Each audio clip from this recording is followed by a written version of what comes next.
Hello and welcome everybody to a new episode of the IHC special, the Irish Hypnotherapy Conference 2025 special, where we introduce all, or not all the speakers, most of the speakers, with short snippets of their work or something different so that you can find out who they are, what they do, and whether they're worth being seen in real life. And I think they are.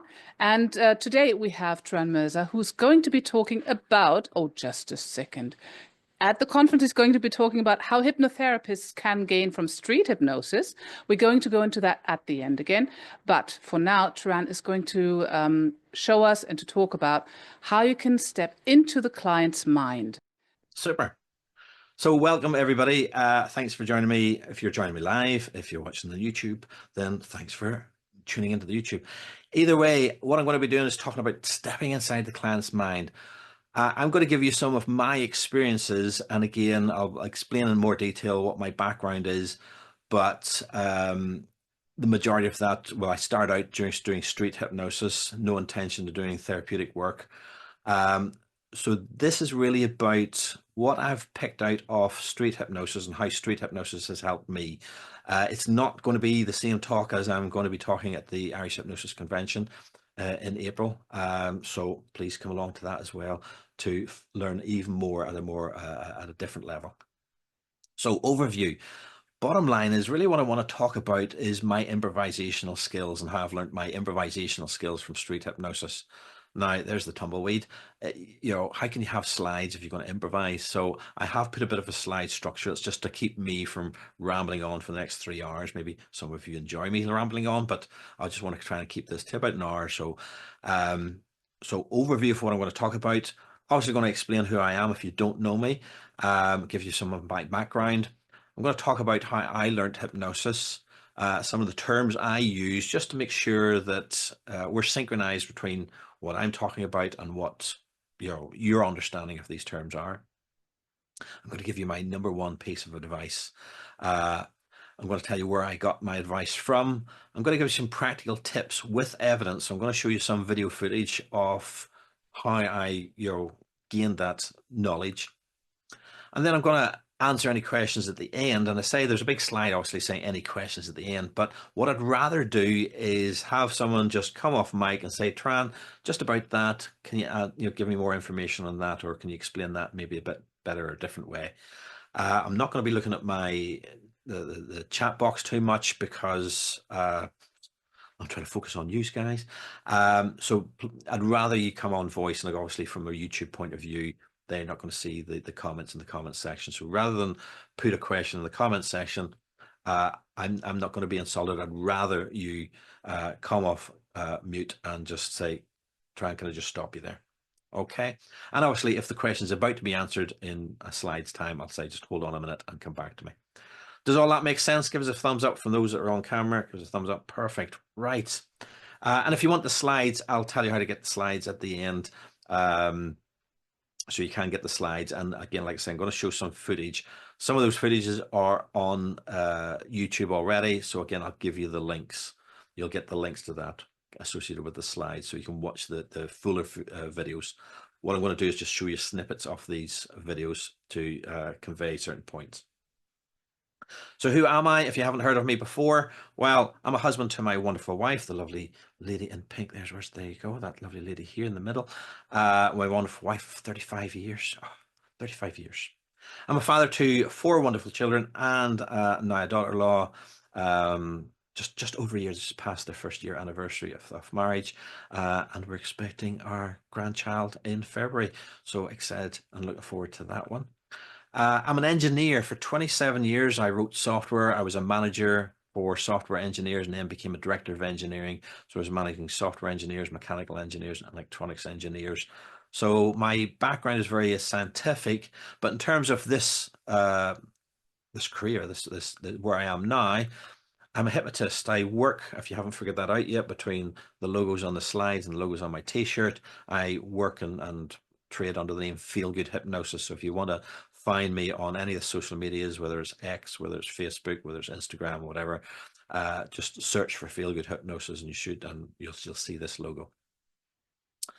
I've been hypnotizing people for 15 years now. So I really started out in 2010, just experimenting and understanding what is this stuff? Is it real? Are they just playing along when you see them on TV? Bit of a skeptic at the start to understand how this worked, but it all started back in 2010. In 2016, I started full-time as a hypnotherapist, working with individuals. Provide a range of services from working with adults and kids, working with individuals, sports people, business people, that sort of stuff. Probably what most of you guys are doing. Hypnosis for entertainment. I do street hypnosis and stage hypnosis. And while the focus of what I'm doing now is hypnotherapy, I still go out in the streets. I still think there's value in exercising that muscle, as you'll see throughout today. And you can see from the photographs here, again, where's my finger? That's my son Jonathan and my son Daryl. There, hypnotizing people as well. So I've taught my two sons. I think the girls escaped that. They just didn't want to learn it, but they still learned it anyway, if you know what I mean. I'm an international speaker. I've spoke 5 times now at the Hypnosis Convention in London, UK Hypnosis Convention. I've spoken Hypnothoughts live in Las Vegas, as well as online at Zurich and various other element conventions online. I'm also a hypnosis trainer and mentor. Again, there's some people on the call tonight know me from Sheila Granger Hypnosis Growth Club. So there's about 180 odd people in that club all over the world, getting mentoring advice and business advice and support for their hypnosis practice. And I'm a YouTuber. I've got about 1.4 million views now on YouTube, over 700 videos up there. So again, if you're interested, search out for Feel Good Hypnosis and find out more videos from me. And they're not just clips of me doing stuff, but I deliver tutorials. So I'll show a short clip, similar to what I'm doing today. I'm showing a short clip and then I'll discuss that clip. Who have I trained with? Well, there's so many on here, sort of moving to the side, from James Tripp, Jonathan Chase, Michael C. White, Andrew Austin. I'm not going to list them all. You can see them all if you recognize them. Anybody has any questions about that, again, just give me a shout if there's nobody you recognize. That's, who I've trained with, as well as books, and say down the bottom there, books, videos, seminars, and all the rest of it. All put into one big pot, stirred around.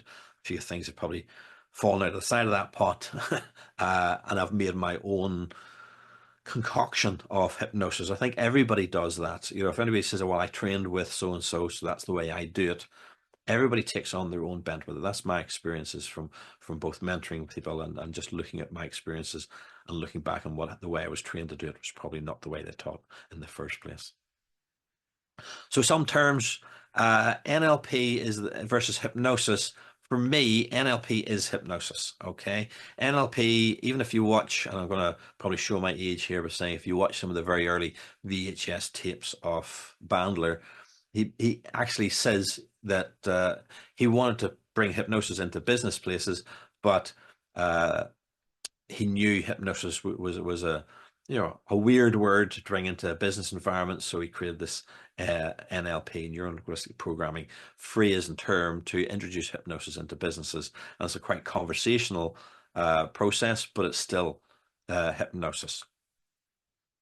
My definition of hypnosis, again, is hypnosis is when your imagination is guided so much that it becomes your reality, and it happens with a sense of suspended disbelief. So that's really about just getting people to imagine a different way of thinking. The key point being that what they are imagining now, their current reality, and how we can guide that imagination to move to their new reality. And if they do that without disbelieving it, then it will be their truth. Yeah.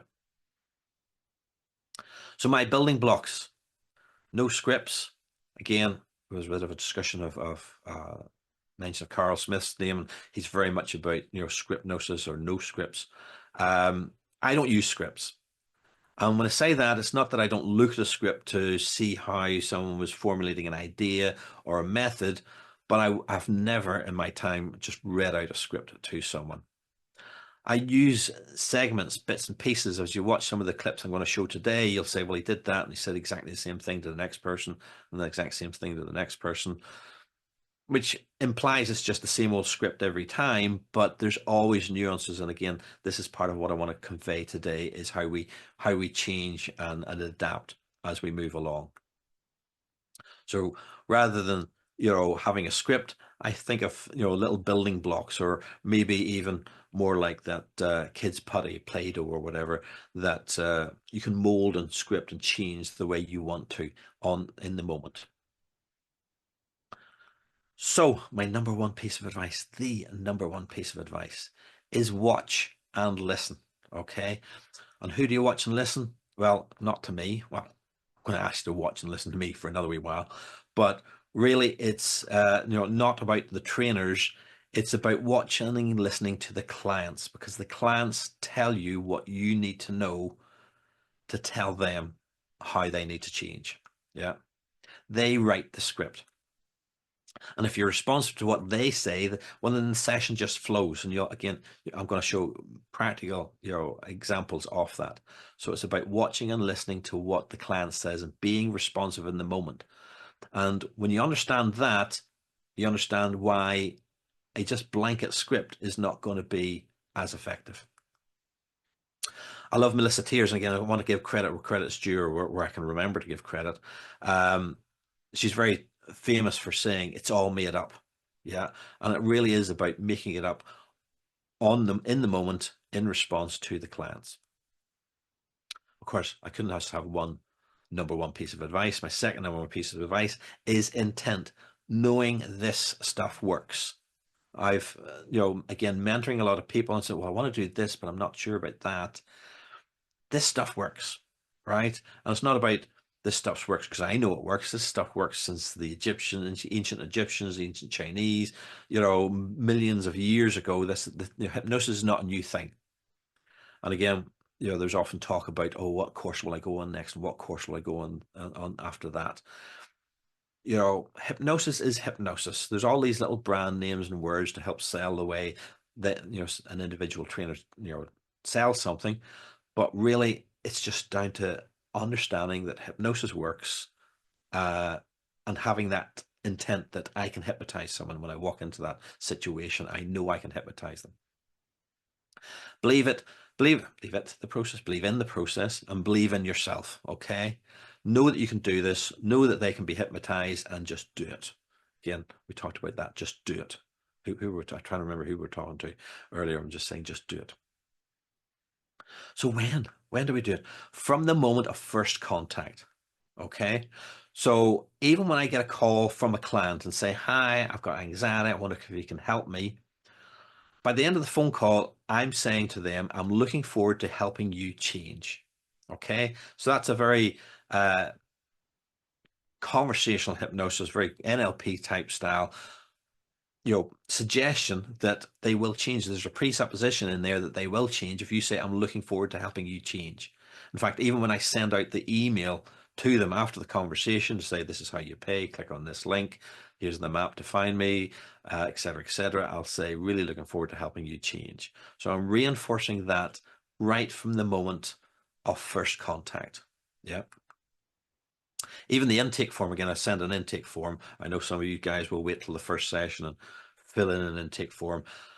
For me, I like to send out an intake form so that they can fill it out off an evening before they come to me, when there's no pressure. I'm not staring at them and asking them a question and waiting for a response. If it takes them half an hour to read that, go away, make a cup of coffee, turn off the tumble dryer, and then come back and finish the sentence, they've got that time. And for me, that captures really, you know, what they're thinking about without any pressure at all. So I like to send out an intake form, and included in an intake form is, why have you not changed before now? And again, that sentence in itself, when you really listen to that, is another presupposition saying that you're going to change now. And I will say, I don't really care about the answer to that. It was just getting them to read that sentence on an evening when they're sitting by themselves and going, why have you not changed before now? And to answer that question, if you fill out any form in the world, when you're reading a question, you usually read it 3 or 4 times. Why have you not changed before now? Why haven't I changed before now? And all the time they're sort of mulling that over as to how they should answer that. That sentence is going in, and the presupposition with it saying you are going to change now. So all the way through.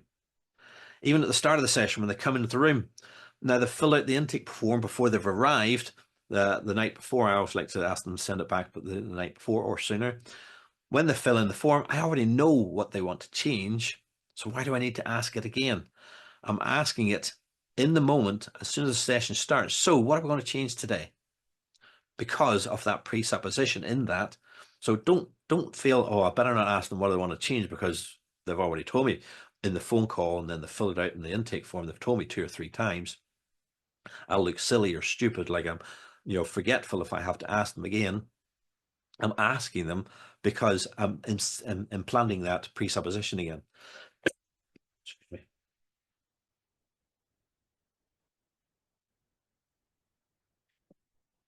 And another beautiful thing that I do is when they sit down, I say, look, well, now that you've told me that, before we start, now, Andrew Austin told this lovely anecdote, so it's not mine, it's Andrew's. He was doing some work in a correctional facility, a prison of some sort. And he walked into the room, and the session wasn't to start till 3 o'clock. He walked in the room at 10 to 3 or something like that there. And everybody was mulling around. Some of the guys were having a smoke before the session started in 10 minutes time. And they were just mumbling around and having a chat. What did you see on TV last night? Or what did you do this here? And what did you do that there? And then as soon as the clock hit 3, he said, right, let's start. And they all sat down and they all went, phew, and got into their anxieties, their worries, their depressions, and the things they wanted to talk about with him. So he realized that, if you say before we start, it's like, oh, we're not doing anything yet. So anything that we do is almost off the record or pre-start. Does that all make sense? So in that, you can sort of slip in a bit of more conversational hypnosis, a few NLP, structures, and they don't feel like they've actually started yet. So you're catching them off guard. Yeah. Give us a wee nod for the 1 or 2 people. Is all that making sense? Good stuff. So before we start, I feel is always a powerful thing to just say that before we start, and then whatever comes next is actually I'm starting, but they don't realize we've started because I've told them we haven't started yet by the presupposition of before we start. Even at the end of the session, I'll do this the same on the other end. I'll say, now that it's over, and then I'll chat or maybe talk about another client about what I'm doing after that. Now it's over. I've told them that they can take themselves off guard, but I'm still putting in additional suggestions, but now hopefully they're not realizing their suggestions. I might talk about a similar client. So if somebody was coming in, trying to think off the top of my head here, somebody's coming in for fear of public speaking, so now it's over, that was a very successful session. It reminds me of another very successful session when somebody came in and they had, just like you, fear of public speaking, and bang, in no time at all, they're now, they've written a book, they're doing public talks about their book. It's amazing what you could see them doing now. And doing that, and it's because I've said now that it's over, I'm almost saying what happens next has nothing to do with the session, but I'm still giving anecdotes and suggestions to help them make that change. Turan. Yes. Hi, it's Nicola. I really love that. I think that's excellent. Can you just give an example of what you would do at the start of a session, just like you have done at the end of a session? If I can put you on the spot. Yeah, I mean, so give me a scenario if you can. Pick one of your clients or something that give me coming in for public speaking. Yeah, so I've had a client come in today that's hit complete burnout and has kind of gone into victim mode where nothing's ever going to change. This is always going to be like this. So kind of come in with that real feeling. Yeah. Right. So again, they'll come in, I'll sit down, I'll say, right, what do I want to change today? Right. And again, when I'm doing that, again, this is something I learned from James Tripp. And again, I've, like many people, I've been on multiple courses, but the one thing I've never heard, maybe it's been described in a different way, but James Tripp described it beautifully in terms of pantomiming, right? So he makes, when you're doing pantomimes, you over the top expressions. So what are we going to change today? I'll really smile. And again, that's giving a non-verbal communication that whatever we're going to do, we're going to change it today. And I'm positive about that. That's my intent there. And they'll say, oh, well, you know, this burnout, I really feel bad about this burnout. Right. Well, before we start, I'm just wondering, you know, what's that burnout like? And I'll maybe go into sort of a metaphor thing. So I've started, but by just throwing in that throwaway set. But before we start, if you had to describe it, if I had to feel the way you feel when you feel burnt out, you know, before we start, you know, what would I have to feel? Yeah, and that is, and I'm going to love that time. You know, so it's not that there's any again, it's all improvisation, so there's no formal structure, but it's all the tools you would use, but just tag on at the beginning before we start. Bang. You know, before we start, just watch my finger if you do IAMT work or yeah. There, before we start, just look at my finger. What you're doing, you started. But you know, they're not going, oh, well, I'll watch his finger because this is not part of the process because I haven't started yet. So I'll just follow the finger calmly and openly. Yeah. Yeah. And again, Thank you. A lot of times I'll get, you know, 20 minutes in and I've done maybe a bit of IMT or metaphor work or whatever, and they're already going, wow, I'll feel better. I says, right, well, we'll do the hypnosis now. And the odd person will go, haven't we been doing it already? You know, but they have to ask. They're not going, but we've done it already. Haven't we been doing it already? Because I've you know, but that little before we start bit says, oh, you know, again, and I'm pressure's falling off into the misconceptions of hypnosis when you close your eyes. If I've got my eyes open, we haven't started yet. Yeah. And for some people, I get right to the end without doing any eye closure. And people say, weren't you going to do any hypnosis? How do you feel? I feel better. Well, maybe we don't need to do the hypnosis bit. When I've doing conversational hypnosis and NLP techniques all the way through. Yeah. And even sometimes. Love it. Yeah. Love it. That's what. Thank you. Thank you for setting up the process of just asking questions as you go along. So where did I get this advice? Again, from performing street hypnosis predominantly, and this is where I'm going to show you the clips today from my street hypnosis experience. You're going to see practically exercises and then excerpts from videos where I have gained this experience, and hopefully it'll convey.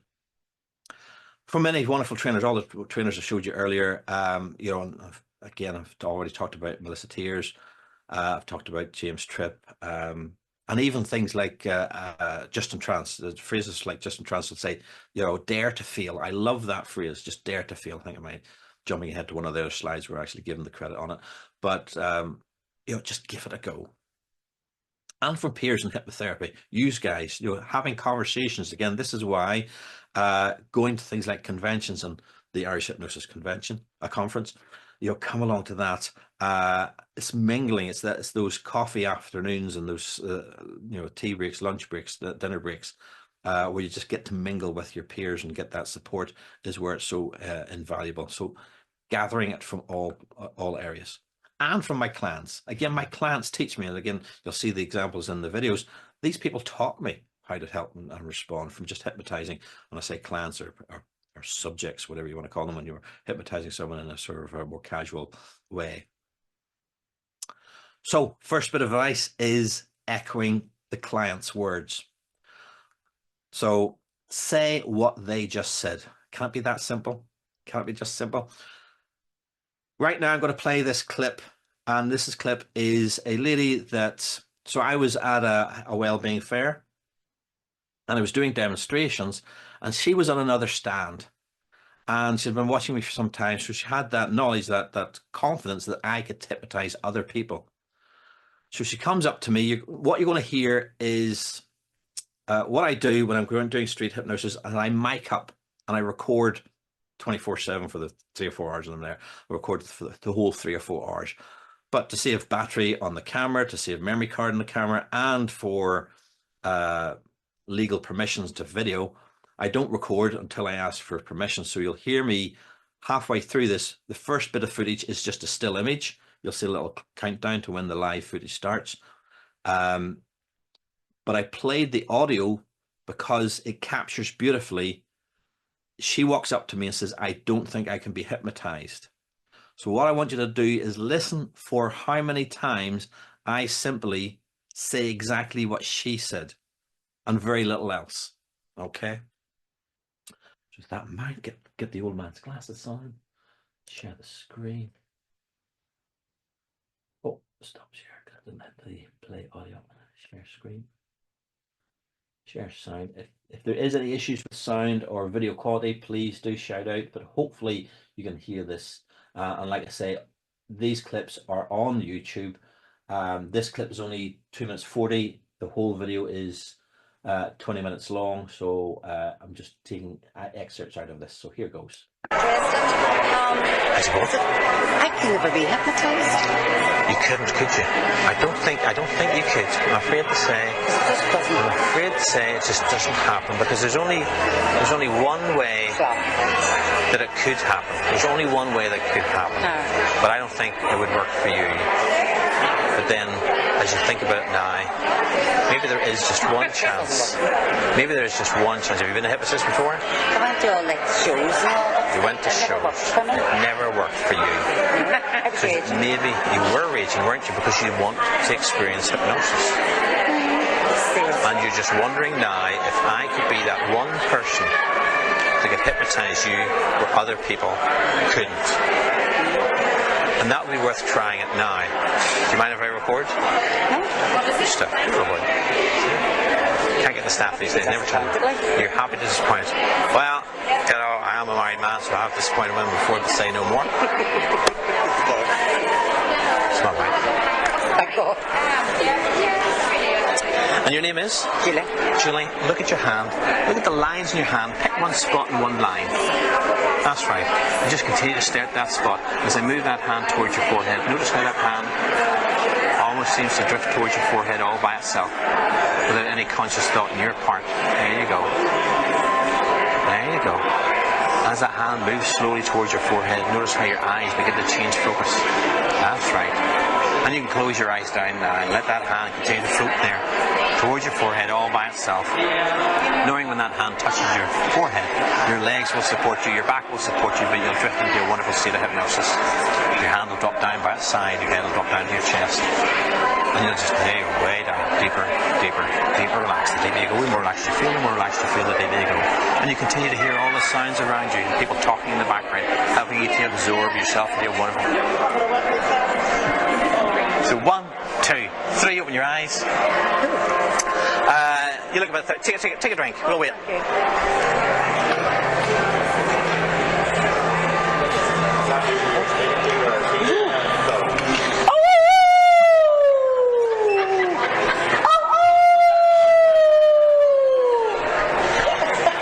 So anyway, so you reckon you can't be hypnotized? No. No.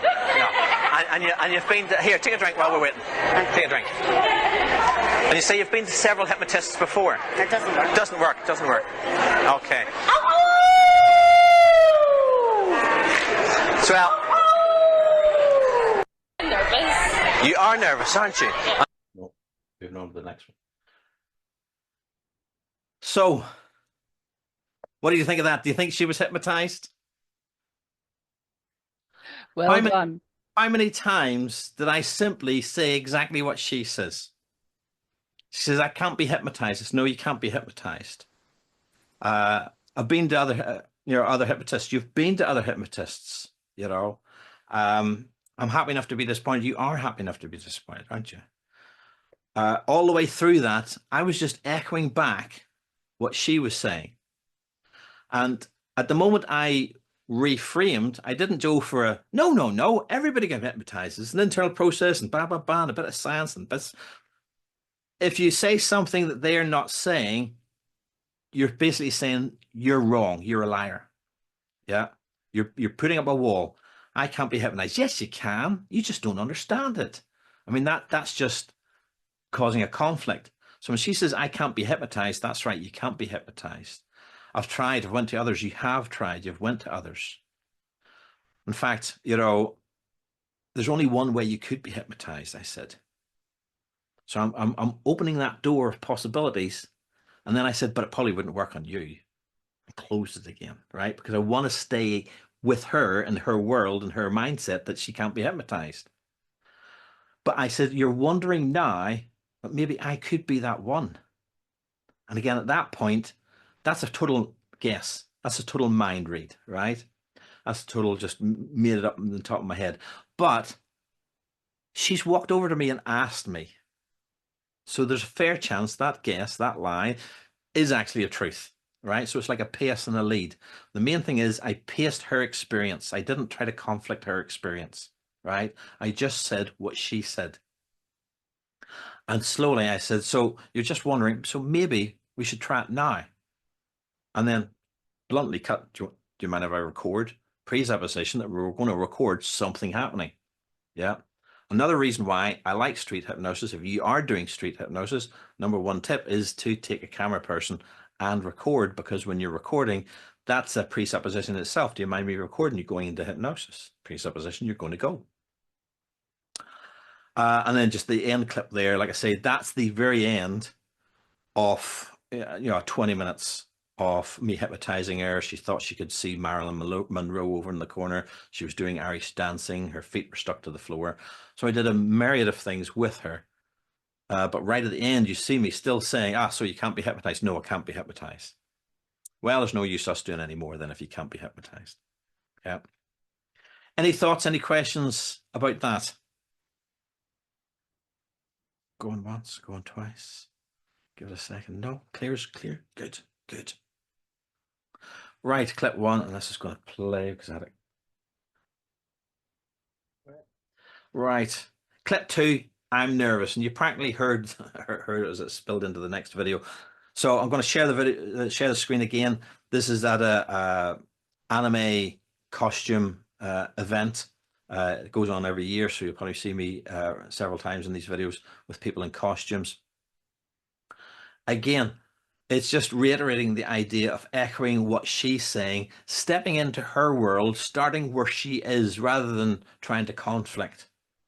So I have a question there, Turan. Yes. All right. First of all, we've got some comments, absolutely brilliant for the last one. But at those conventions, anime conventions, and wherever people dress up, would they be easier to hypnotize? Yes, because they're already, they've spent 6 weeks. Some of them are immaculate, beautiful costumes. They've made them themselves, or at least they've spent 2 or 3 days looking on Amazon to download some fancy wig or fancy costume, maybe sewing on some extra bits and pieces. Stack the deck if you can. This is why when I say there's 700 videos on YouTube, probably 300-400 of those are at these conventions, because I've been going every year. And they've got great imagination. They've got great passion for being a different person than themselves. So they're great people to hypnotize. So what do you do with them? Do you go along with their character and make them the best version of that character that they could be, for example? To be honest, at my age, I don't know half the characters. I don't know either, but maybe they do. So yeah, now and then I will say, what's your character? None of the clips today, and again, well, there's one clip, for instance, the guy's dressed as one of those not the stormtrooper, but the men in black that walk around with the stormtroopers and things like that. I recognized him from Star Wars.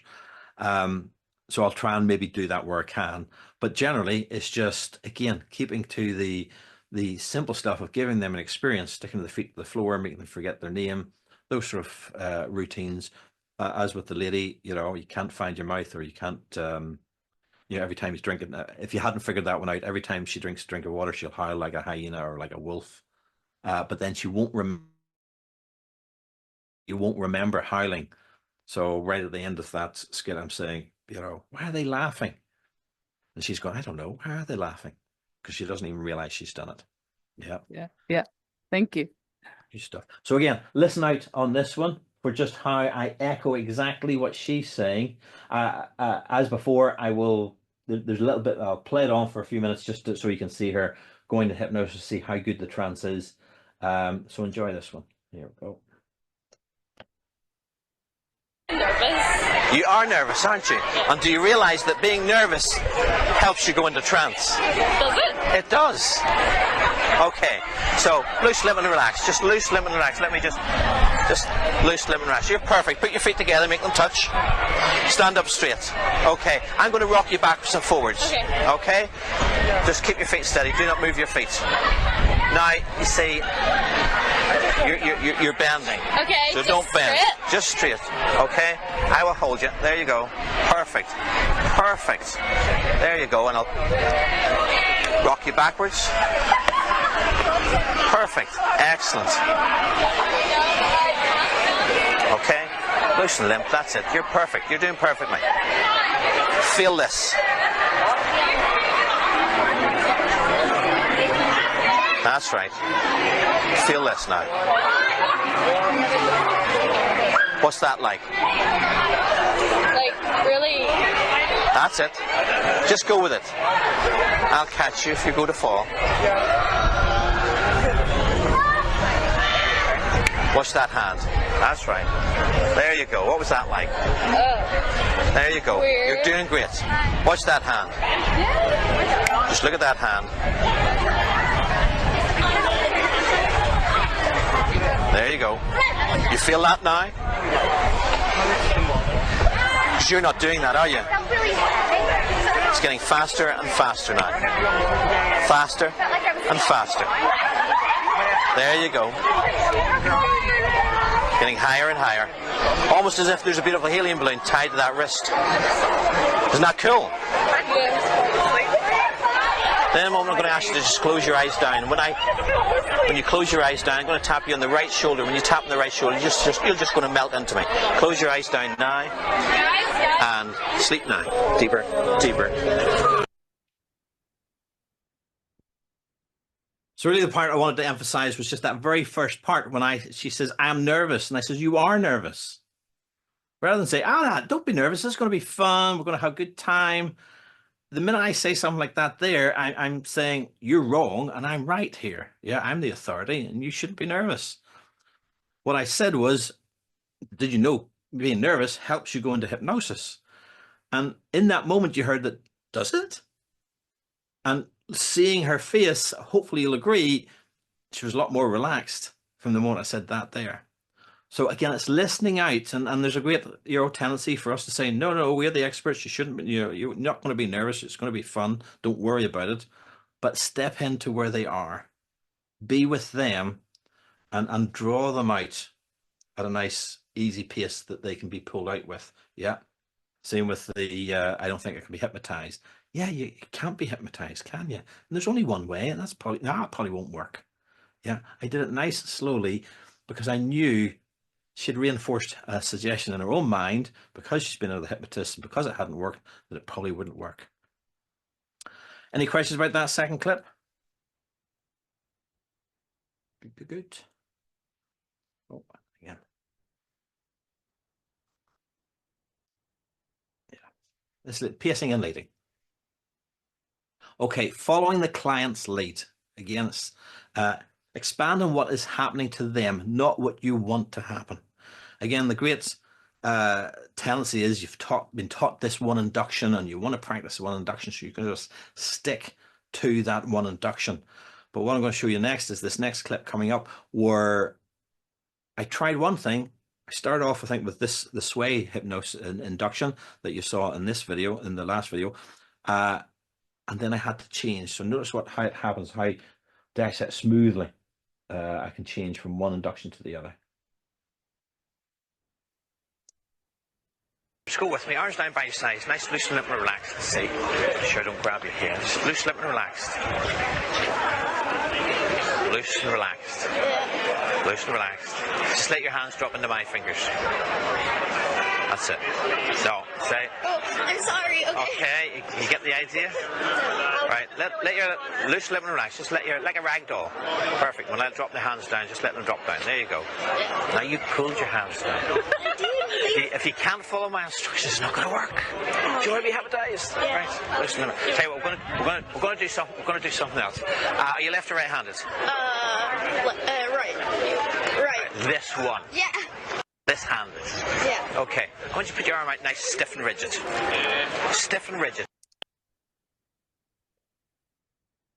Okay. Again, you can see the full induction all the way through and doing some skits with that girl. I just wanted to show that clip where, and this happened to me again And it was thanks to doing this street hypnosis that I was comfortable and it didn't throw me. I take it everybody knows the element induction. And part of the element induction is going to lift your hand up and let it drop back down onto your lap. So similar to exactly what happened there, I was said, in a moment, I'm going to lift your hand up and it's going to drop down. But every time I let go, it just sort of sat there, right? Now, rather than just say, ah, shit, you can't be hypnotized, let's just, go home. I went straight into, similar to what I was doing with her, was the stiff arm induction. Let your arm feel stiff and rigid like a steel bar, and just moved on to a different induction. Yeah. In fact, in that video, it was, let's try something different. But when I was doing it with the client, again, from those sort of experiences, I was able to just say, right, let your hand loose, limp and relax, let your hand loose and relax. Now, put your arm out stiff and rigid. And I moved smoothly onto the second induction without any indication that this was not part of the other process. Yeah. So learning a variety of inductions allows you to recognize if something's not going right, rather than just saying, I'm going to give up because you won't let your arm loose and relaxed. I went into something which actually required, rigidity and stiffness in her. And again, the induction went well, and I did several skits with her. So again, it's about being that improvisational in the moment, seeing what's happening, seeing something's not going right, and just moving on to the next thing. So that's the clip 3. She just would not relax. Okay. And clip 4, she would not do what I said. So again, similarly, and for a lot of these things, when you see this situation, if you're involved in this situation, you feel like, I'm a terrible hypnotist. This is not working. And yet, again, when you watch the full clips, they were great subjects once they were induced in the way that they wanted to be induced. And the street hypnosis gives you that ability to play around in a fun environment, okay?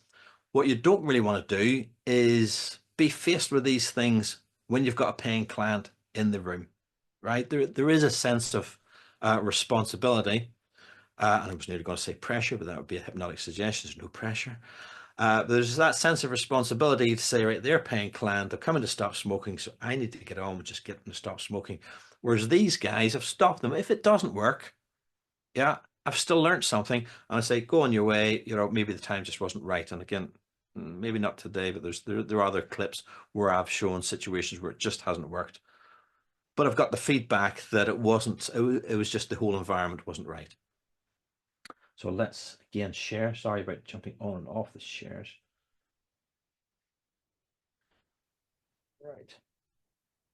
Pick my nose or something in front of people. I'm not going to do anything rude or anything embarrassing. Just something that empowers you to understand how powerful hypnosis is. And your name is? I'm Carrie. Carrie. Look at your hand and look at the lines in your hand. Pick one spot and one line. And notice as I move that hand towards your forehead, notice how that hand starts to move all by itself. Without any conscious thought on your part, that hand's going to just be there now, moving ever so slowly. There you go. Maybe it just wants to rest there now. And you can just close your eyes down as that hand just rests there. Close your eyes down now as that hand just seems to rest there all by itself as your unconscious already goes into a wonderful state of hypnosis now. Ah, disaster. I said your hand's going to move towards your face, just like the first lady. And that first lady was more adamant that she couldn't be hypnotized. And the hand wasn't moving. What do I do? Does the ground open up and swallow me? Do I disappear into a hole? Or do I just change bent and say, oh, maybe it just wants to rest there. So just close your eyes. And even if you watch carefully, when I said close your eyes, she was so fixated, she didn't close her eyes. Does that mean it wasn't working? Or does it mean that she was way ahead of me, further into trance than I was planning to? Yeah. So, and there have been times, again, there's situations where I haven't been video. There was a time where I said, close your eyes, and the guy was just staring. I said, close your eyes, and the guy was just staring. And I thought, you know what? He just doesn't want to close his eyes. And I went through the rest of the induction. But it's not, I mean, we always say, again, textbook, the wiser knowledge would say you have to have eye closure because that takes them into the deeper alpha beta states, and you know, there's no distractions from things around them. He was so eye fixated, as she was quite eye fixated, that they didn't need any other, you know, they didn't need to close their eyes. They didn't need that part of the process. They were away. They were already in hypnosis beyond what I needed to do. In fact, you know, with the previous girl where I said, when I tap you on the shoulder, you'll melt into my arms, hopefully you'll recognize from the fixation on her face. Oh, somebody off mic at the moment. Don't mind the questions, but No, all good. Good stuff. And you know, she was in hypnosis before I had to tap her on the shoulder. Tapping on the shoulder was almost just the theatrical process to convince the onlookers that some cool hypnosis was going on. Yeah. Again, any thoughts, any questions about those videos? Anyone? All crystal clear. Super. Good stuff. Right. Trust the process. Again, this is quite similar. Trust the process. If things don't go as planned, just keep going. I've already, in a way, showed you examples of that, but this is another beautiful example. Now, this was actually at the anime event, but this was just a girl. It was an open area, so people could, you know, walk past. I don't think she was even attending the event. She was just walking past. It's at Queen's University in Belfast. Probably should have said that right at the start. I'm from Belfast, Northern Ireland. That's why I sound funny. So she was just walking through Queen's University. She had a bit of a hangover. Oh, what is, again, wiser knowledge when we're being trained? Stay away from people that have alcohol or hangovers or whatever. You know, just dare to feel. You'll learn something from every experience. I think that's my bigger wisdom in life, is you learn from every experience. So just go for it. So let's see. Pick one spot and one line. That's right. And just continue to stare at that spot. And notice as I move that hand towards your forehead, notice how in a moment that hand is going to start to move towards your forehead all by itself without any conscious thought on your part. There you go. And it'll get faster and faster in a moment. As you're unconscious now, just focuses all your attention on that spot. And as you focus all the attention on that spot, you can just close your eyes down and continue to allow that hand to just rest there now comfortably, as your unconscious can take you deep inside, somewhere where you can feel empowered to overcome your hangover and find enlightenment in all the unconscious thoughts that you can have now, as that hand just rests there comfortably, as you can listen to my voice, as you can hear all the sounds of people walking past and talking in the background. Just allow that unconscious movement of that hand, to allow that hand to fall down only as quickly as you're ready to go into a wonderful, powerful state of hypnosis. Now, your unconscious knows what it's like to go deeper inside. And the deeper you go, the more relaxed you feel. And the more relaxed you feel, the deeper you go, drifting and sinking down deep inside. All the while, your legs and back will support you as you go into that wonderful place where you can tap into powerful resources inside you now. Your unconscious is ready for me to count from 10 down to 1. With every count I count, just allow yourself to go even deeper. So 10, going deeper. 9, even deeper still. 8, so deep, so relaxed. By the time I get to the number 1, your unconscious will take you to the place that even I couldn't take you to. So deep, so relaxed, that every suggestion I make will become your reality. So 5, even deeper still. 4, so deep, so relaxed. 3, even deeper still. 10 times deeper. 2, 100 times deeper. And 1, way down. Deeper, deeper, deeper relaxed. There you go. Even deeper. As that hand drops down, allow yourself to go down even deeper still. Oh, that's so weird. That's so weird. Look at me and sleep now. Way down, even deeper, even deeper. And the deeper you go, the more relaxed you feel, the more relaxed.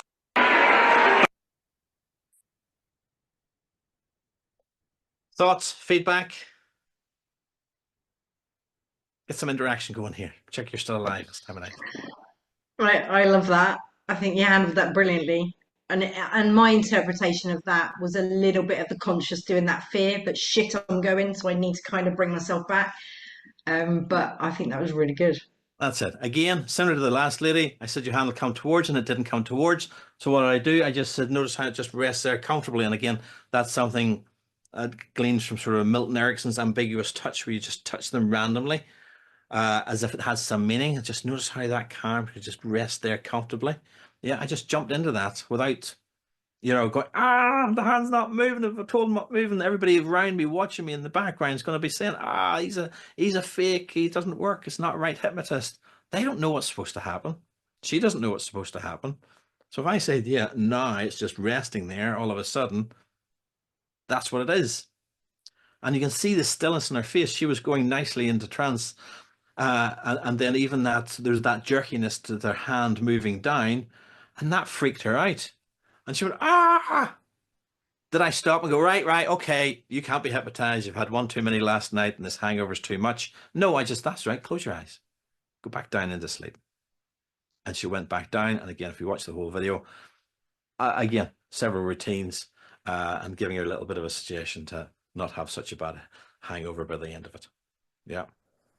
It absolutely scares the heck out of me when somebody opens their eyes and just randomly speaks, and I don't know what to do. It throws me. Keep going. I mean, that's basically what it says there. If things don't go as planned, just keep going. Yeah. Just assume that is part of the process. They don't know. Yeah. Okay. Thank you. Yeah. If you take nothing away from this, but that point is just keep going, keep on moving. There's, again, quoting old NLP, there's no such thing as failure, only feedback.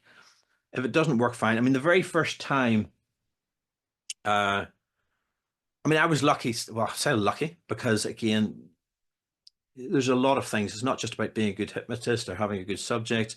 You have to have both a good hypnotist and a good subject, and the moment has to be right. The very first time I ever hypnotized someone was in the airport on the way back from my very, very first training.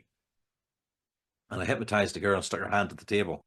Yeah, and it worked perfectly. And that gave me that God complex. I can't do this. Stuff does work. So I went around and started hypnotizing people here and there and in shops and stuff. And then I went into one shop and stuck the hand to the floor, hand to the table. And I said, now I try and lift that hand and find it stuck to the table. And her hand started to move just like this here. And I said, stop. This is the old days, and this is not what you're ever going to do. But I'll start right. Not a good subject. Let's just call it a day. I have to step away before that hole opens up any bigger, and I'm swallowed forever by that into the floor. But as I walked away, and I realized, as I thought about it, she didn't go, "Oh, it's not stuck." I says, when your hand, try and move your hand, and she was doing this. It was a very cataleptic process in her hand. And at that point, I realized, just like I've done with these other people, I should have kept on going. And it happened again in the future. I said, try and lift your hand and find it stuck to the table. And they did this here. And I says, yeah, that's right. And notice how it just floats all by itself without any real conscious thought on your part. And at some point, it's just going to come to a stop. Now, it might come to a stop when they do this here, right? They might float so high that it stops up there, but somewhere there's going to be a limit. It is going to stop. So that's a truth. It's a reality, But after a while, it just stopped. And I was able to say, and notice how that hand just floats there. As you can go into trance and close your eyes down and moved on. Yeah. And they stood there for a while until I told them to, let that hand drop down as you go down even deeper. But I could have let the hand sit there for half an hour if I wanted to. But it's just having that confidence to know this stuff works. And provided you have enough of that improvisational skill, enough of you've had, a wide variety of people to work with. And again, it's coming back to what I'm saying about street hypnosis and the power of, even as a hypnotherapist, you might say, well, I want to do that silly stuff. I just want to see clients. I want to help people get rid of traumas and anxieties. But again, I didn't go around the room and find out whether people are just new to it or if they've been in it for a while. But most people, when they're starting out, they'll maybe see one person a month or maybe one person every other month to gain up practice. Or maybe while they're studying, they'll have an assignment to go find someone with a fear of spiders, and it takes 3 months to find a fear of spiders. And if you see someone this week and you don't see anybody else for another 4 weeks, anything you've learned sort of can diminish. If you go out for an afternoon, 2 or 3 hours, and stop 5 or 6 people, and maybe only 2 of those 6 people go into hypnosis, but you will have had back to back to back exercising that muscle, experiencing doing that induction, and realizing again, I can't emphasize enough, the holes do not open up and swallow you into the earth. Nothing bad will happen other than you will learn something. Maybe I should have done that. And again, that's another thing, another reason why I say when you are doing street hypnosis, video it. It might not be to upload to YouTube. It might not be to share with anybody else in the world, but video it so you can look back on it. And what I love is, I mean, like I say, I taught my son to do street hypnosis. He's the one that actually started the YouTube channel. He went off to, I think it was Bulgaria or somewhere to do some charity work for some, children's hospital and stuff and help support that. And while he was there, he shot 2 or 3 videos. That's the very first 2 videos that you'll see. If you scroll right down to the bottom, to the very start of the YouTube channel, it was his first 2 videos of him doing some hypnosis. And then he said, right, there you go. I've set a channel up for you. In the beginning, I just put the clips because I thought this is obvious. People see what I'm describing to you now. I just thought everybody sees that. It's clear as mud. But after a while, I realized people weren't seeing exactly what was going on inside the videos. So I started to make the tutorials. And what I love is about making those video tutorials is, and some of those I might, if I go to that anime event, it'll be in June or July, and I'll release 1 video a week. So it might be September before I look back on something. But when I look back, I go, see the way I just changed that in the moment, and that's what made it work, or see what I did, and I didn't follow through, and that's why it didn't work. Videoing the stuff and looking back on it has been a great learning exercise for me in terms of responding differently and changing what I do. Yeah. Does that make sense? Good stuff. Absolutely. Turan, do you think? Go ahead. Sorry, Astrid, go on. No, go ahead, Nicole. Do you think that there's something different in hypnotizing somebody standing up as opposed to sitting down? Good question. Yeah, I know. I just thought that myself because I'm a therapist, not a street hypnotist, so a lot of my stuff is sitting down. And just watching you, I'm just kind of thinking, Number is it one, going to make a difference if I met my clients stand up? So from time to time, I will hypnotize someone standing up, because I've got quite a large room where I work, and it just changes things up for me. Again, when I started the YouTube channel, I thought I can't just do a hand. I know showing quite a few hand to faces, but I just can't do the same induction for 700 times. So I need to mix it up a bit. So that's why I learned, and again, that helped me grow my repertoire of, different inductions. Now, I don't have 700 different inductions, but I got a variety of it, and again, that has helped me.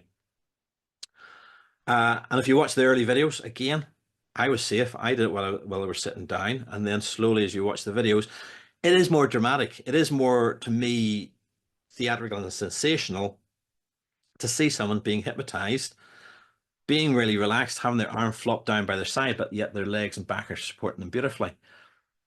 And if it looks theatrically good, what's happening when someone shit, I'm in hypnosis and I'm standing up.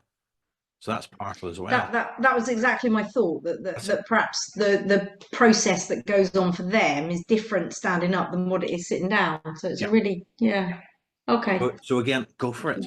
Go for it. Again, just make sure that you do give those suggestions that your legs and back will support you.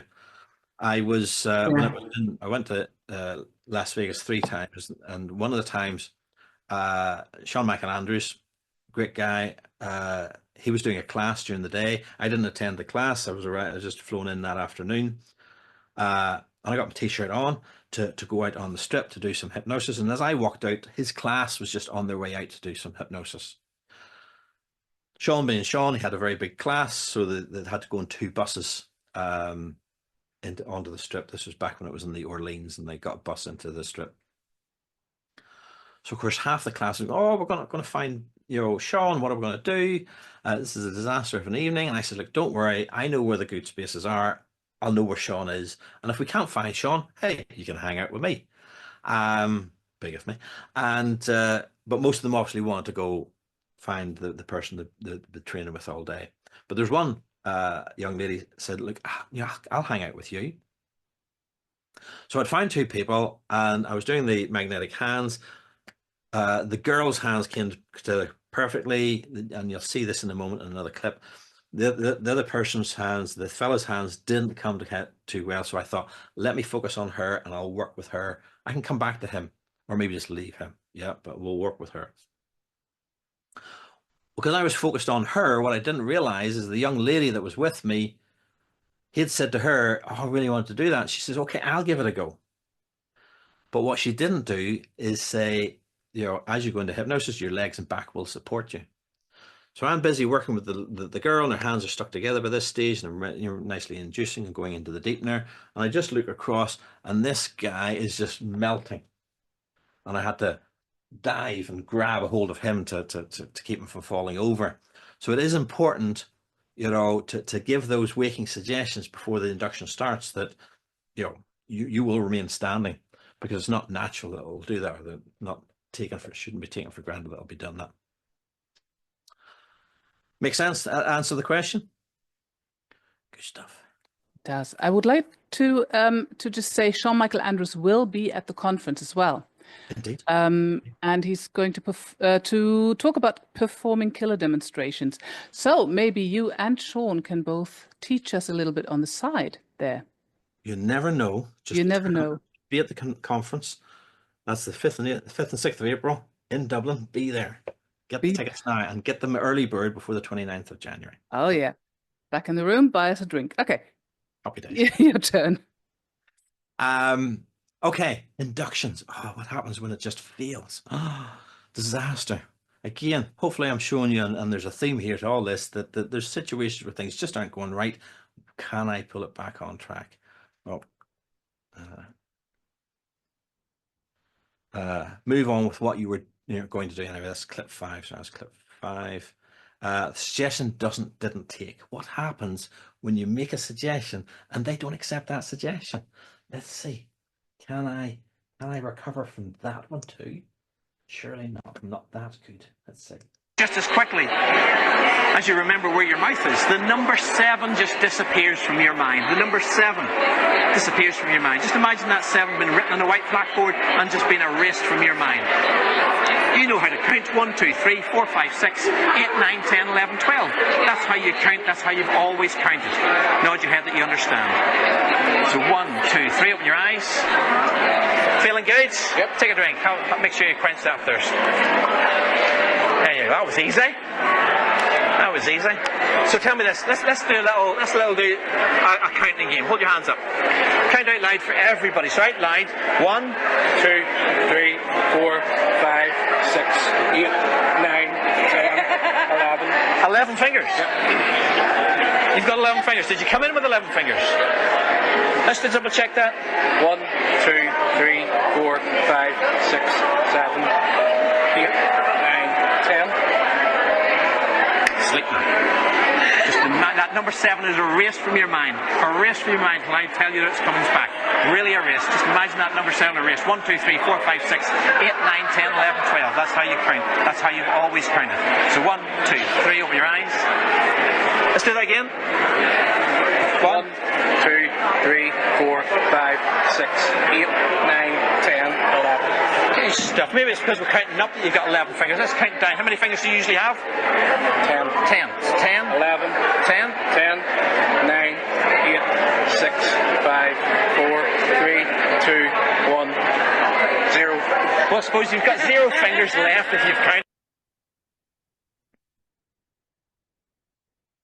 Right, again. So the 7 came back. Did I panic?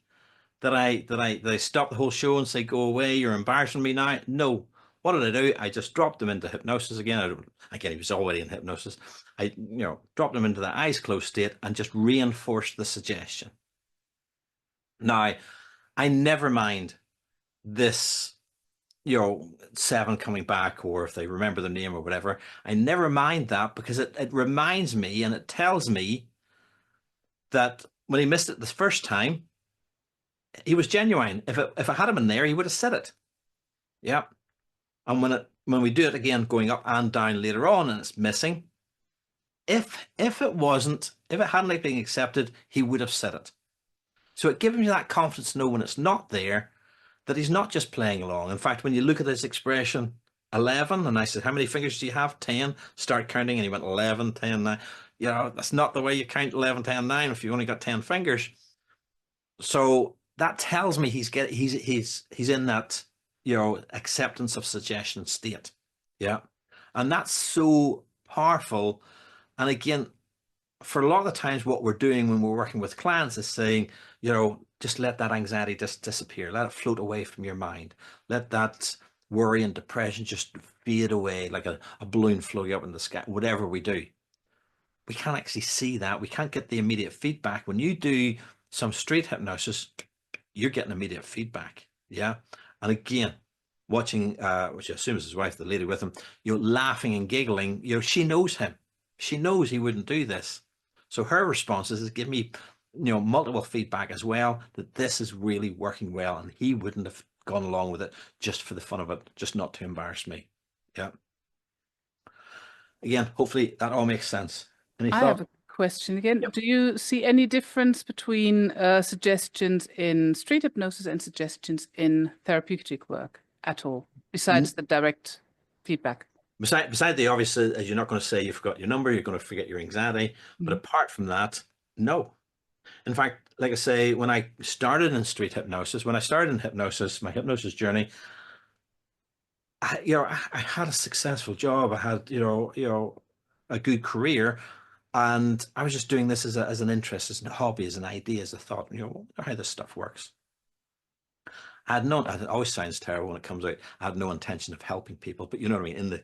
In the context of a therapeutic interventions, you know, that wasn't my plan to do this that I'm now doing full time. So I was just doing this stuff and making people forget numbers, making people forget names. And somebody sort of tapped me and says, here, you made him forget his name. Can you make me forget I smoke? And I'd not, because my focus was training how to do inductions and deepeners and understanding that process. I hadn't sat and taken any stop smoking classes or any, you know, trainings on the therapeutic side of things. All I knew was what you saw me doing there. Drop them into hypnosis, give a suggestion, 1, 2, 3, wide awake, give it a count. If it didn't work, drop them in, reinforce it, full stop. And I worked with this guy to stop smoking. Bang, he stopped. 8, 10 minutes. Now, obviously, when I'm getting a client in now, I've got four more things to really reinforce and really, you know, compound the suggestions. But my early experiences, and then somebody says, oh, I've got insomnia. Can you help me with that there? Drop them in hypnosis. In a minute, you're going to, you know, wake up and realize that tonight you will sleep soundly all through the night. And bang, it worked. As quick as that. So I don't know if I don't know if how that answers your questions. Does that mean that they are the same or are they different? But for me, the you know, it's just the nature of the suggestion. Rather than saying numbers disappear, the idea of smoking disappears. Instead of, you know, your name's disappeared, you know, your feet are stuck to the floor, you're now stuck in the idea that you will sleep soundly tonight. Yeah. Thank you. Again, that comes back to the idea of that's why street hypnosis is so important to really back to back to back. If you know, you go out 2 or 3 times, I said at the start, you know, you go out, meet 6 people, hypnotize 2 of them. But I'm telling you, you get that exercise and you get that buzz of doing that. You'll go out the following week or the week after, you'll get 6, 10 people and you'll hypnotize 6, 10 people. Yeah. But you'll have learnt from the previous experiences and reinforce. And because of the very nature of the suggestions and the crafting of suggestions, different actions, but suggestion wise, the crafting of the suggestions is the same. It's reinforcing the work you do in hypnotherapy. So I'm not suggesting you have to learn street hypnosis and then go out every week or go out every year to an anime convention and hypnotize people. It doesn't have to be your long-term goal or strategy. After a while, people start asking me, you know, come along to my birthday party. We don't have a stage, but just do 1-to-1 and I'll pay you for it. So from just doing this as a hobby, as an interest, and again, financially, having a good job, I didn't need to be paid for these things. But again, good sense is if somebody's offering you money, you said, no, I'll come do it for free. I took the money. Yeah. And then realized, you know, people will pay for this stuff, and moved on to doing a few stage shows and a few events, and got paid for this thing, got paid by, city councils to come and do country fairs and stuff like that there. Mhm. Not my plan, not my intention, but I just got drawn into this, and like I say, people would go, here, can you help me with this issue or that issue? It's a suggestion, and just did it. So humble beginnings. Oh,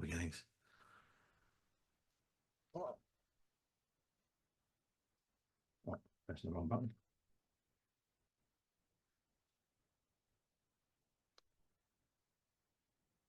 Okay, there's no such thing as a bad response. Okay, if things don't go as planned, keep going. Again, another beautiful example of this. And I love this girl. There's again, this is another situation where there's about 20-25 minutes of this girl coming up next. So again, we'll share. Down, isn't that right? Let's try this. Put your feet together. Okay. Put your hands out like this here. About this much apart, about a foot apart, okay? Fingers tight together. Yeah. And stare at a point between those two hands. Okay. Now, close your eyes down. Close your eyes down and just imagine that point still there, but just imagine at the same time that there's very powerful magnets in the palms of your hands. Very powerful magnets in the palms of your hands. Notice what happens as I click my fingers, those magnets get stronger and stronger and stronger and stronger. And in a moment those hands are going to touch and they're going to stick together. They're going to stick together. They're going to lock together. They're going to be so stuck, so locked. In a moment, but not yet, I'm going to ask you. In a moment, I'm going to ask you to try and pull those hands apart, but those hands are going to feel so stuck, so locked together, you will not be able to move your hands apart. You're going to be able to see so stuck, you're going to try and move your hands apart, and you're going to be, and you can open your hands, but you can keep your eyes closed as your hands get stuck tighter and tighter and tighter together. Go ahead now and try and pull those hands apart. That's it, because you're already in hypnosis. And when I say sleep, your head's going to drop down to your chest, your hands are going to drop down by your side and relax, and you're going to go into a wonderful state of hypnosis. Your legs and back will support you. Your legs and back will support you. Sleep now. Deeper, deeper, deeper relax. The deeper you go, the more relaxed you feel, the more... Could she be any worse subject? I mean, she was like a newscaster. Oh my god! The hands are coming together. Oh my god! They're going to make me sleep. Going to make me sleep. Surely she can't be in hypnosis. Surely she can't be in a good solid trance. Yeah, she was a perfect subject with a variety of skits. Again, if I get someone that's just really entertaining, I'll go on for 20 minutes. Usually, I'll do a 12-15 minute sort of set and move on to someone else. But she was so good, I just stuck with her for long enough, right? Equally, you might be saying, aha, but what about that girl in purple? She didn't go into trance at all. When I finished with the girl in red, I went back and hypnotized the girl in purple, and she's up on YouTube as well. You can check her out as well. So she was a good subject, but the other girl, the girl in red, was going so well. She was behind the curve, and I just thought, I don't want to juggle with two people at two different stages. So I just woke her up, says, you can watch, and worked on with her. But even when I dropped her into hypnosis, I dropped her into that sort of head down state, and she was like that there. Did you notice how her hand came up and sort of brushed her chin or whatever? Again, it's working in these environments and these situations tells me that if somebody scratches their nose halfway through a stop smoking or weight loss session, if somebody scratches the side of their face, you might go, shit, this is not going to work because she's not into hypnosis. Just keep going. Trust the process, and she's a great subject. And I know, from doing that they are good subjects. Again, any thoughts, any feedback? Going once, going twice. I think you've done amazing handling her. I'm not surprised the other girl didn't go into hypnosis. The conscious mind must have been like, what the hell is she doing? Well, that's it. I mean, there's 101 reasons why things won't work. Maybe she was just making so much of a noise that she says, oh, am I doing this wrong? Is this not good? Again, you don't know what the self-chatter was, but by the time she had watched her friend for about 20 minutes, she would go, oh, can you do me now? And again, in the face of, well, she didn't go the first time, maybe she said, no, not today. You might make me look bad after such a good work with her. I worked with the other girl. I was prepared for it not to work, but I knew it can work. And I knew, the fact that she had volunteered and asked me, I went with it, and it was a great job. So hopefully all the way through this, it's just stick with the process. This stuff works and you can do it. Yeah. And we've got a final, I'm sure you'll be glad this time of night, final clip We can get through to it. Clip 7, she won't stop talking. I mean, she just didn't stop talking, but it doesn't mean she's not in a good state of hypnosis. Clip 8, it totally bombed, right? I'm going to show you, dare I show you, where it just definitely didn't work. Okay. Do I give you the inside, the spoiler alert? So the two people you see in this picture here, the boy and the girl, that's the guy in the sort of like Star Wars stormtrooper type outfit. They came up to me and says, "Oh, we'll give it a go." And what you're going to see is both of them didn't go into hypnosis. Now, again, I'll say that in inverted commas. We can chat about that later.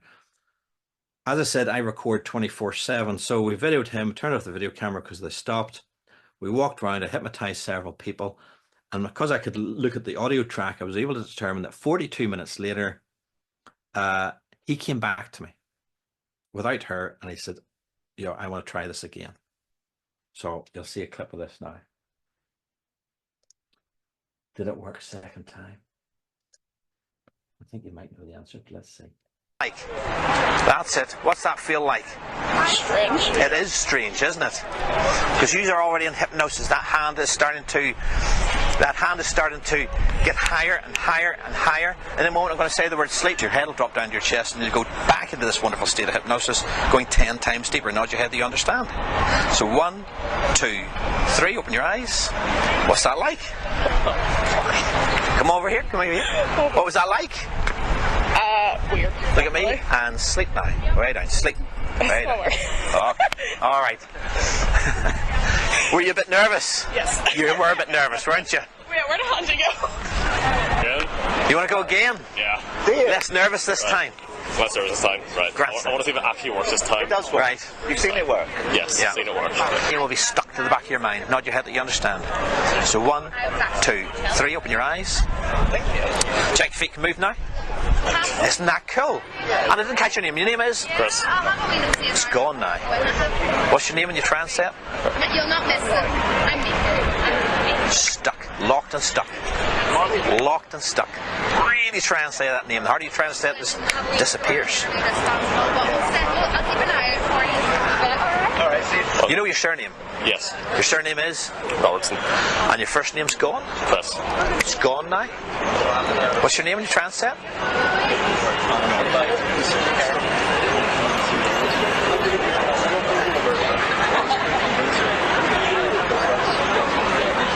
Wow. Wow. When I click my fingers, your name will become a girl's name. What's your name?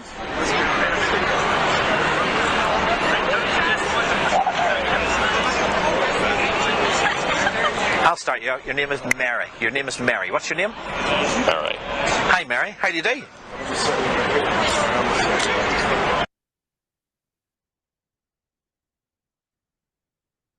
So, did either of them go into hypnosis the first time? What do you reckon? She did. She did. Definitely. She sort Yeah. of popped out, but that's because she freaked herself out. Yeah. Or did I freak her out? But I'll not take any of the credit for freaking somebody out.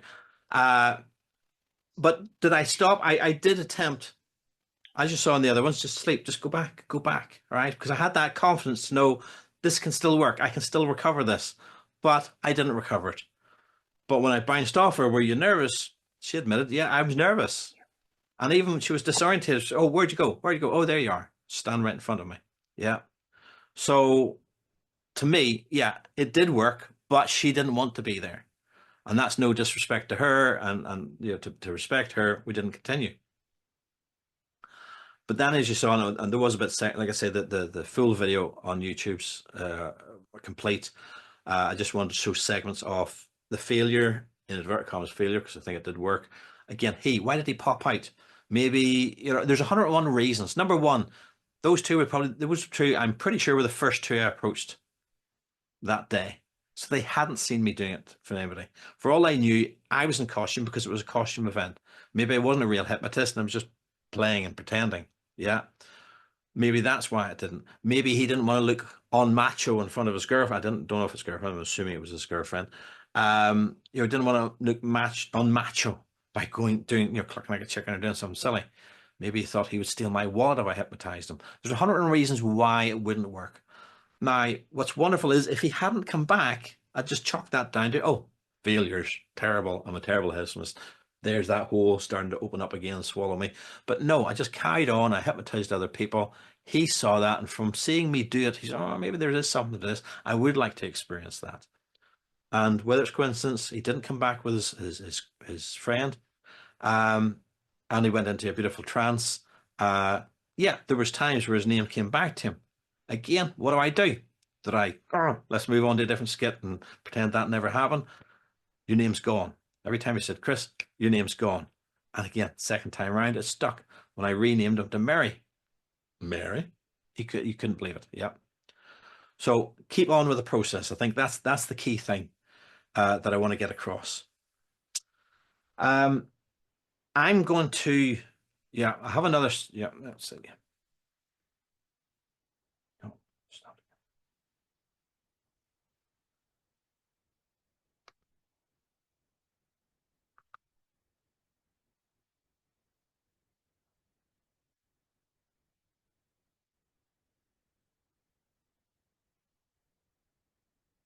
I have one more slide, more talking about metaphors, but it's practically a class in itself. And just looking at the time, I'm going to call it a day there and just do a recap in a nutshell, as the pun would say. In a nutshell, looking and listening to the client. Listen and just echo back what the client's saying. They will give you all the information you need to help them. Yeah. And the words that come out of the client's mouth are the most powerful. Again, I don't know the level of research or validity of this here, but it makes sense. When you say something, even if you walk past someone in the car and go, hello, what they say is that the minute you see that and say, I'm going to say something to this person, your brain thinks of 101 different things to say. Hi, hiya, hello, good day, good morning, 101 things. So the word that actually comes out your mouth is not instantaneously thought of, but you've thought of 101 ways to say it, and you've picked one of those 101 ways. So that is the better one of 101 things to say. So if you can echo that back, it's better than 101 other things you could have said, or 99 or whatever, 100 other things you could say. Does that make sense? So echoing back what they're saying is the best of 101 things you could say. So, and I'll tell you now, it keeps life simple if you just echo back what somebody's saying without having to think, well, what should I say next that would be powerful and empowering for them. Look and listen to the client. They will give you all the answers. Echo back what they're saying. It's the most powerful thing they could hear. Don't do what you want to do. Minimize pre-planning and just follow their lead. Yeah. Several times throughout those examples, you just saw me going with it. She wasn't going limp and loose, so I went with what she wanted. The hand wasn't moving to the forehead, so I just went with, your arms going stiff and rigid. But I did it, hopefully you'll agree, quite seamlessly. That it didn't sound like, oh no, if your hand's not doing it, let's try this one. Let's just pretend your hand's floating where it is. I moved on without taking a breath and just kept on going. And that improvisational muscle of just chopping from one idea to another idea comes, from my perspective, you're not going to get that skill from just doing client after client, because the induction is doing it at the top of the hour, and then the next client comes in, maybe an hour and a half, 2 hours later, doing the next client. You're not getting that back-to-back exercising of that inductions process like you do if you're going out in street hypnosis. And trust in what you have learned, okay? And the most important thing is this stuff works. If it does not work, just do it again. Again, drop them into hypnosis. And you saw me, even when it doesn't eventually work totally with the girl, but there was a reason. There was a reason why she just got nervous. She just got freaked out a bit. It wasn't that you weren't a good hypnotist. It wasn't that she wasn't a good subject. Just the timing wasn't right. Same with him. Timing earlier in the day, it wasn't right. Yet 42 minutes later, bang, good subject. So know that it works. And if it doesn't work, as some people won't, I'm not trying to claim that even today I will get 100% success rate every single time, but I know how to move on to another way that will bring that around and pull back the client. Right. Didn't say if I could do a wee pitch, but if you do want more, I've got 10 hours of video training to download. I've got 45 videos covering 55 slides, detailing and discussing without any admin. And again, Astrid did say that if there's any wee slip-ups, she'll edit those out of this video. I've edited out of this 10 hours any, what time will we stop for tea, what time will we stop for lunch, and all that sort of administration stuff. So what you get, if you see that, look at this, get this training, is 10 hours of pure instruction, guidance, advice, and discussion. And including that is a list of 60 different fun skits to get you started. And as a special for you guys, if you want to buy it, I'll give you £100 off for we're talking UK sterling. I think quite a few of us from the UK at the moment, but anybody watching, £100 off for the next week. I usually do like a landing page and a QR code. A few things happen personally in the family at the moment, so I didn't get the chance to put that together. But if you drop me an email, I'll say any questions, but there's all my contact details there. Just drop me an email and say I was watching this class and I'd like to get the training. I'll even send you a link to where you can see more information on the training. It's on my website, but if you're going to the website, don't buy it there. I'll give you instructions how to get the £100 off. With that, any questions? Superb. Thank you. If anybody has any questions, unmute yourselves. Okay. Thank you very much for that. That was really, really interesting. I'm going to add myself to the spotlight. Just shout in, guys, if you want to. This is going up on YouTube, of course. So the £100 off is only for the first week. Yeah. So if you want to, you might want to again edit that last bit out if you want. But I mean, how quickly is it going up on YouTube? I'll try for tonight. Okay. Well, let's stick it up. Somebody emails me and it's beyond the week. I'll have to tell them. Okay. All right, then we'll sort something out. Okay, wonderful. Thank you very much for presenting to the group, and it was really interesting. Thank you everybody for coming. And a few people had to leave because it did turn out to be a bit longer than an hour. Indeed. And they say thank you very much. And I'm looking forward to seeing you at the conference, Turan. And again, there's the promo bit again that you have to go through. Oh, somebody just left. Oh, God. So the Irish Hypnotherapy Conference is going to be on this year, 2025, on April 5th and 6th in Dublin in the Clayton Hotel, Iffy Valley. Tickets until the 29th of January are €300, and after that, 330. They include dinner and the big dinner on Saturday night and lunch on both days, and tea and coffee. So they're a really good deal, and the rooms are okay price-wise. Okay. And flights are cheap as chips, Ryanair and stuff. That's it. But just as importantly, there are top names. Yes. Myself say no more, that's taken for granted. But you mentioned Sean Michael Andrews and many other, Shelley Stockwell and Nicholas and so many more top names from all over the world coming in to train. So this is, I said this earlier, learning from lots of different people. Conventions really built the strength of the knowledge I have. So highly recommend you go to the Dublin one. It's going to be great. Exactly. That's to be honest, I went for the first time last year. It was the best thing I ever did for my business. I now have, some of the high class people I call friends. So it really does work really well, and it's much better than just seeing them on screen. Meet them personally, go for a drink with them, have some, have a chat at the bar or in the breaks. So Adam Cox is coming, who has got the biggest hypnosis podcast, The Hypnotist, on Spotify and anywhere where you can get podcasts. Yeah. And Yersh, who's going to be speaking as well here in the group and telling us a bit. Andrew, who's our own breed, I guess. I don't know. He's been around for ages and the same generation as us.